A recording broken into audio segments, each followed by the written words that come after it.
নমস্কার,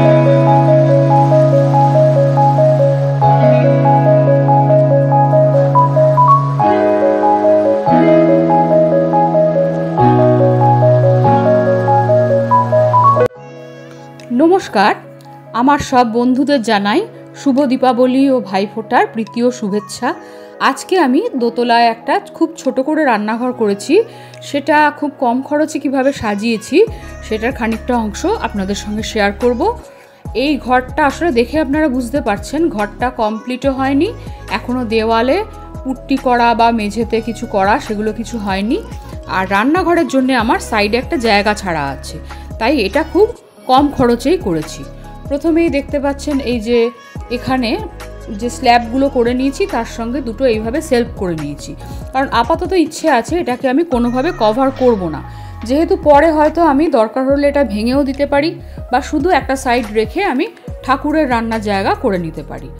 এখানে এই যে টাইলসগুলো বসানো হয়েছে এইগুলো খুব কম দামে, একদম 100 বা 120 টাকা পেটি হবে, যেগুলো দোকানের ওয়েস্টেজ টালি থাকে সেগুলো নিয়ে এসে বসানো হয়েছে।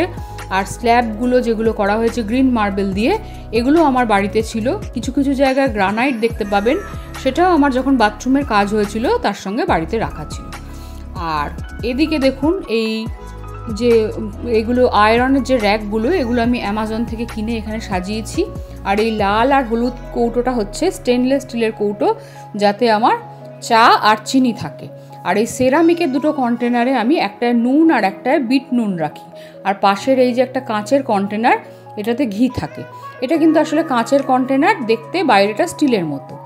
এই কর্নারে আমি কয়েকটা আর্টিফিশিয়াল ফুল রেখেছি একটা ফ্লাওয়ার ভাসের মধ্যে। এখানে আমার একটা অয়েল কন্টেনার আছে, যার সঙ্গে একটা নুন আর একটা গোলমরিচের পট দেওয়া আছে। কাঁচ আর স্টিলের তৈরি এটা। এখানে আর একটা স্টিলের যে চামচের একটা রাখার জায়গা, তার মধ্যে চামচ, ছুরি, ছাঁকনি এই সমস্ত রেখেছি, কারণ এখানে আপাতত আমি ড্রয়ার কিচ্ছুই তৈরি করব না।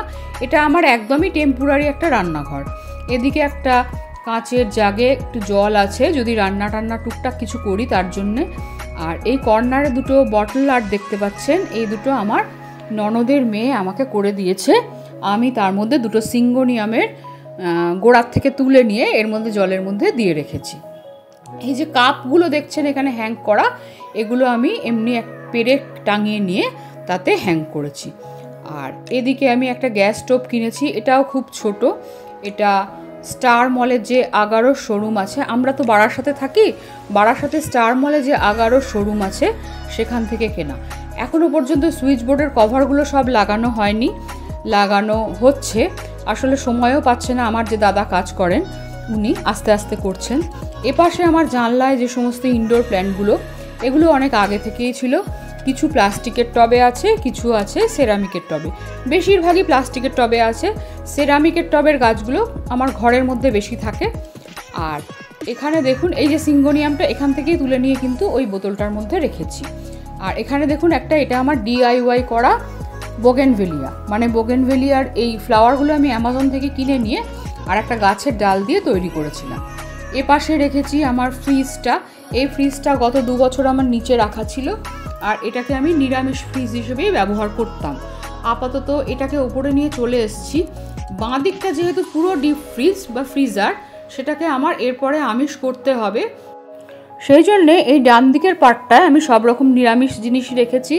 এটা সাজানোর জন্যে এই সমস্ত ছোট ছোট কন্টেনারগুলো আমি কিছুটা ওই আগারোর শোরুম থেকে কিনেছি, কিছুটা আবার অনলাইনে ওই মিল্টনের যে ট্রিও আছে ওখান থেকে অর্ডার দিয়ে আনিয়েছিলাম।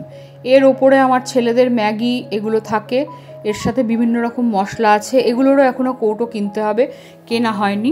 নিচে কিছুটা সস, তারপরে জ্যাম, গোলমরিচ, বিট নুন এই সমস্ত থাকে। তার সঙ্গে ছোট ছেলের গত সপ্তাহে জন্মদিন গেছে, ওর চকলেটগুলোকেও এখানে ঢুকিয়ে রেখেছে। আর এরপরে চলুন আমার রান্নাঘরে যে সমস্ত বাসনগুলো রেখেছি। এটা একটা আগারো সেট, আমার অনেক দিন আগে অ্যামাজন থেকে কেনা ছিল, সেটা আপাতত এই রান্নাঘরের জন্য বার করে নিয়েছি। আর এখানে কিছু এক্সট্রা কৌটো আছে, সাবান, গ্লাস এই সমস্ত জিনিসপত্র রাখা থাকে। এই সেটটা আমার সম্ভবত 4000 কিছু টাকা এরকম দাম পড়েছিল। এটা কিন্তু দেখি কোয়ালিটি অনুযায়ী খুবই ভালো, আমি কয়েকবার ব্যবহার করেছি। এরপরে দেখুন এই টেবিলটা, এটা আমি কিভাবে সাজিয়েছি। এই যে একটা জুট বাস্কেট বলে, এটা ঠিক জুট কিনা আমি বুঝতে পারছি না, এর মধ্যে কিছু আর্টিফিশিয়াল ফুল আমি সাজিয়ে রেখেছি। আসলে এর মধ্যে আমার এক্সট্রা যে কাগজের গ্লাস বা প্লেট, টিস্যু এগুলো রাখা থাকে। এখানে এই যে একটা সিপার বটল রয়েছে, এটা আমার ছেলেকে ওর একটা দিদি, গুনগুন দিদি দিয়েছিল রাখির সময়। এখানে দুটো ব্লেসিং বার্ডস আছে, ওদিকে দুটো কৌটোয় আমি পান মশলাগুলো রাখি। আর এই কালো টপটাতে আছে একটা লাইভ লিপস্টিক অ্যাগ্লোনিমা। এছাড়া আমার যে সমস্ত গাছগুলো জানলায় আছে, এটা তো একটু আগে আপনাদের সঙ্গে শেয়ার করলাম। এখানে হ্যাং করা আছে কিছু money plant, golden money plant আছে, নর্মাল মানি প্ল্যান্টও আছে, এখানে সিঙ্গোনিয়াম আছে, স্পাইডার প্ল্যান্ট আছে, তার সাথে আছে যে অ্যাগ্লোনিমার সাদা ছিটছিট যে ভ্যারাইটিটা হয় সেটা, একটা টেবিল পাম রয়েছে। আর এখানেও আমি এইগুলো দেখতে পাচ্ছেন যেটা সাজানো, এটা কালী পুজো উপলক্ষে এই জায়গাটা মোমবাতি দিয়ে সাজিয়েছিলাম। আর এই বোগেনভেলিয়াটা তো আপনাদের সঙ্গে বললাম, এটা আমার তৈরি করা। ফ্রিজের গায়ে যে খুব কয়েকটা অল্প ম্যাগনেট দেখতে পাচ্ছেন, এগুলো আমি অ্যামাজন থেকে কিনে লাগিয়েছি, কারণ ফ্রিজটা দোতলায় তোলার সময় এর গায়ে একটুখানি ডিম্পল পড়ে গেছিলো।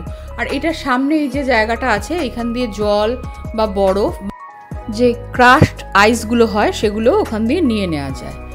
এরপর আপনাদের আমি ফ্রিজের একটা জিনিস দেখাই, সেটা হচ্ছে যেহেতু এই ফ্রিজগুলো কনভার্টেবল আর আপাতত আমার বরফের দরকার নেই, তাই আমি এটাকে এই আইস মেকারটাকে অফ করে রেখে দিয়েছি।